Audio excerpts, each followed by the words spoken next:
September నెల 21వ తారీఖున ఒక రోడ్డు ప్రమాదంలో ఇద్దరు యువకులు చనిపోయారు. చనిపోతే వారి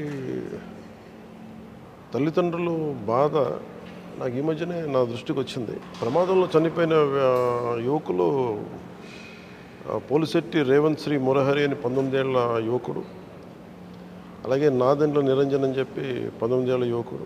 రేవంత్ గారి తల్లిదండ్రులు పోలిశెట్టి సుబ్రహ్మణ్యం గారు, నాగపుష్ప గారు, అలాగే నిరంజన్ గారి మాతృమూర్తి భవానీ గారు. బిడ్డలు కోల్పోతే వీళ్ళ బాధ చెప్పుకోవడానికి పోలీస్ స్టేషన్కి వెళ్తే అక్కడున్న అధికారులు సరిగ్గా సమాధానం చెప్పలేదు. సమాధానం చెప్పకపోగా వాళ్ళు అదే యాక్సిడెంట్ జరిగిన రోజునే అక్కడికి వెళ్తే వాళ్ళని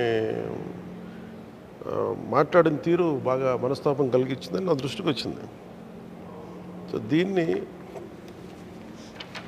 నేను చాలా డిప్యూటీ సీఎంఓ పేషి దృష్టికి వచ్చింది. ఇది చాలా చాలా బాధ కలిగింది. అసలు యాక్సిడెంట్ ఎలా జరిగింది ఏంటి అంటే, మన తుని దగ్గర ఉన్న ఎర్రకోనేరు రోడ్లు ఆ పరిసరాల్లో జరిగింది. పాపం వాళ్ళున్న పరిస్థితి నాకు ఎందుకు బాగా కదిలించేసింది అంటే, రేవంత్ శ్రీ మురహరి గారి తల్లిదండ్రులు బిడ్డ చనిపోతే వాళ్ళు ఎంత ఉన్నతమైన మనసు చూపించారంటే, బిడ్డ చనిపోయి బ్రెయిన్ డెడ్ అయిపోతే ఆ అవయవాలని మళ్ళీ వెంటనే దానం కూడా చేసేసారు. పాపం ఎవరి మీద కేసులు పెట్టాలనుకోలేదు, ఏం పెట్టలేదు. కనీసం వారికి ఓదార్చడానికి పోలీసు ఉన్నతాధికారులు ఏమాత్రం ప్రయత్నం చేయలేకుండా నిజంగా చాలా చాలా మనస్తాపం కలిగించింది. ప్రజలందరికీ కూడా, ముఖ్యంగా వారి రేవంత్ తల్లిదండ్రులు కానీ, నిరంజన్ గారి మాతృమూర్తికి కానీ, ఈ ప్రభుత్వంలో ఏ తప్పు జరిగినా అది మాకు చెడ్డ పేరు తీసుకొస్తాయి. ఇలాంటి సంఘటనలు, ఇలాంటి రోడ్డు ప్రమాదాలు, బిడ్డలను కోల్పోవడం ఏ తల్లిదండ్రులకైనా అది ఎలాంటి మనస్తాపం కలిగిస్తూ మనం ఊహకు కూడా అందదు. ఇది ఇలాంటి కష్ట సమయాల్లో రేవంత్ని కోల్పోయిన బిడ్డని, 19 ఏళ్ల రేవంత్ని కోల్పోయిన తల్లిదండ్రులు సుబ్రహ్మణ్యం గారు కానీ, నాగపుష్ప గారు కానీ కష్టాన్ని, బాధను అధిగమించి పళ్ళ బిగువన పెట్టుకొని బిడ్డ బ్రెయిన్ డెడ్ అయిపోతే వెళ్ళి అవయవాలు దానం చేశారు. రేవంత్ కూడా కాన్స్టెంట్గా చెప్తా ఉండేవాడంట, నేను 10 మందికి ఉపయోగపడాలి అనేది చెప్తా ఉండేవాడు. పాపం తను అలా ప్రాణాలు కోల్పోయి 10 మందికి అవయవదానం చేయగలిగే పరిస్థితుల్లో వాళ్ళ తల్లిదండ్రులు దాని బాధను అధిగమించి మరి తీసుకెళ్ళి అది నాకు కదిలించేసింది. మన నిరంజన్ ఏమో స్పాట్లో చనిపోయాడు తీసుకెళ్లే లోపు.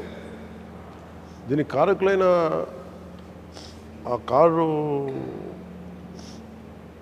ఆ డ్రైవర్ కానీ వీళ్ళు కానీ వాళ్ళ మీద కేసులు కూడా పెట్టలేదు. అది వీళ్ళ బాధ ఏంటంటే కనీసం కేసులు కూడా పెట్టలే.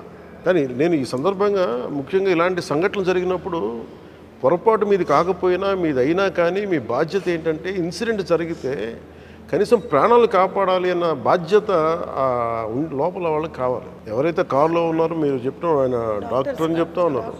యాజ్ ఎ డాక్టర్ కదా ఆయన బాధ్యత అది.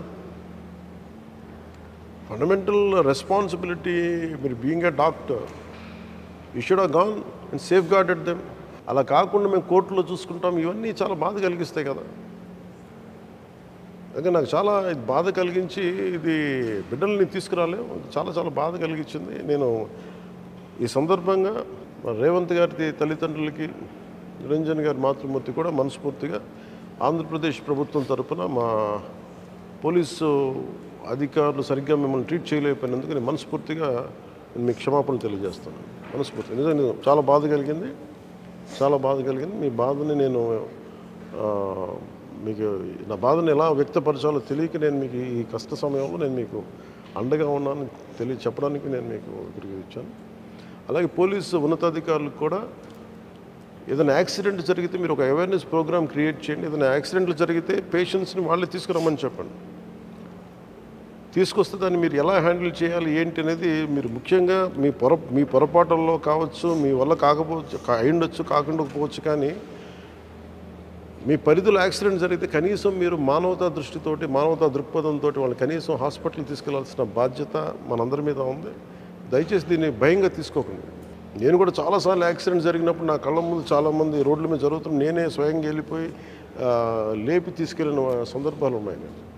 అందుకని దీన్ని మీరు కొంత ఆలోచించి అది ప్రత్యేకించి మీరు జరిగింది మీ చేతుల్లో జరిగిన తర్వాత భయపడకుండా చేయండి. లేటర్ అన్నీ మనం కూర్చొని సాల్వ్ చేయొచ్చు, కానీ ముందు మీరు ప్రాణాలు రక్షించండి. పొరపాట్లు జరగచ్చు, కానీ ప్రాణాలు రక్షించమని కోరుకుంటా ఉన్నాం. అలాగే ఉన్నతాధికారులకు కూడా, పోలీసు ఉన్నతాధికారులకు కూడా, ప్రతి ఒక్కరికి కూడా మీరు ఒక అవేర్నెస్ ప్రోగ్రామ్ క్రియేట్ చేయండి. యాక్సిడెంట్ జరిగితే అందరికి కూడా దాన్ని వెంటనే వైద్యం చేయిస్తే అది బతికే అవకాశాలు ఎక్కువ ఉంటాయి. దయచేసి ఈ సందర్భంగా తెలియజేసుకుంటాం.